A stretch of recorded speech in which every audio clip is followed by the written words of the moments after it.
Hey folks, Dr. B here. In this video, I want to talk to you about counterfeit shoes. This is really important because this is something that has, I think it's becoming more common by the year. Certainly, we've all heard of knockoffs in the past. People used to sell knockoff cologne, knockoff watches, all sorts of things. And it really became a problem for folks who are selling like we are in e-commerce, because sometimes we might get tricked by an unsavory or dishonest and unethical seller who tells us he's selling us some real used Nikes or real used Chanels, and really what we're getting is some cheap knockoff that he picked up someplace and they've had lying around, or they're just selling them used or even new, because it could be tempting.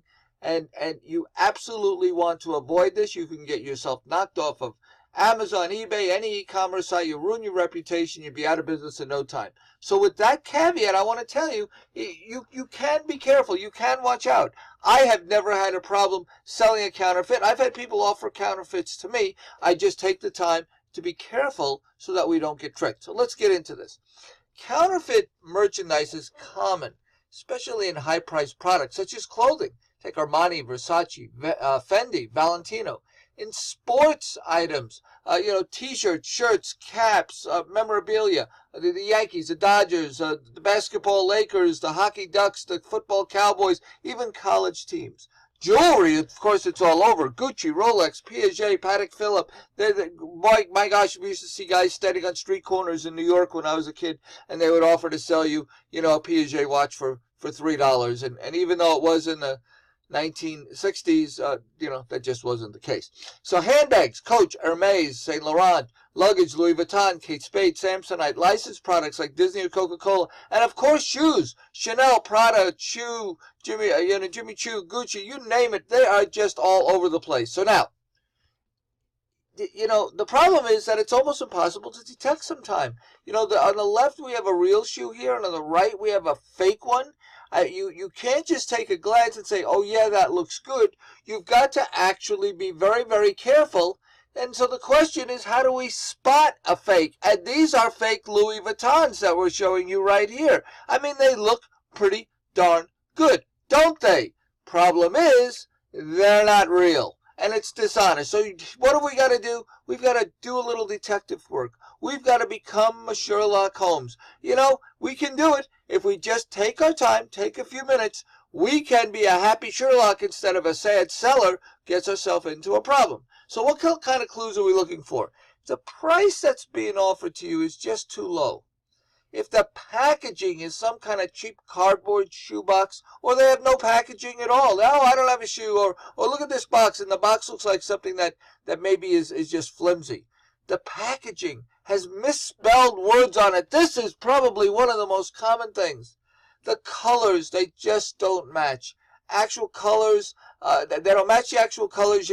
Let's say you're looking at a brown, and the brown that you're being offered is a very, very dark brown, and you get a color chart, or you find a color chart for that manufacturer, and they don't even offer that color. Well, there's something's wrong. Maybe the color is running a little bit on the heel. The workmanship may not be great. There's imperfect stitching. You've got to look real close. The assembly, the glue may be coming apart a little bit, or there are glue marks. There are no labels on some of these items. And if there are tags and labels, they have the words spelled wrong on them. Where are they shipping from? Listen, I love China. We do some things private label. We do some things for drop shipping. But when it comes to a designer product, this is a big problem because they manufacture a lot of these fakes out there. So where's the country really of manufacturers? Is this something that's made in France, in the United States? If it's made in France and they're shipping it to you from China, hey, listen, throw up your antenna. Okay, I love China, I love the country, but we don't want to take a chance. If you want to buy a pair of those, I mean, it's dishonest. It's illegal. You don't want to even get involved with this kind of thing. And what about invoice? They send you an invoice that is blank as far as contact information or address. These are red flags that you don't want those shoes. So look, here's a Coach label. Look at the one on the left that's a fake. Can barely read the words. It's embossed at a glance. A lot of people just say, yeah, that's the label. On the right It's clearly embossed so you can read it. This is kind of almost a blatant example, but this is the type of thing that you want to look for. Fake shoes are sold on websites. Now, look at the prices. Here's the prices, and $65 for some of these shoes. And look at these over here. Christian Louboutin, $148, brand new. Okay, just to give you an idea.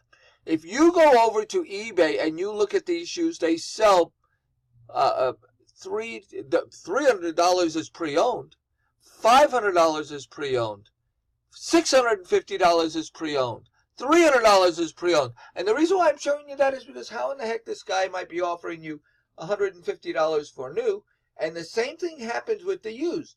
They might have them scuffed up a little bit, and they buy them or they take them back in, and they say to you, listen, you can have these pre-owned ones for $125.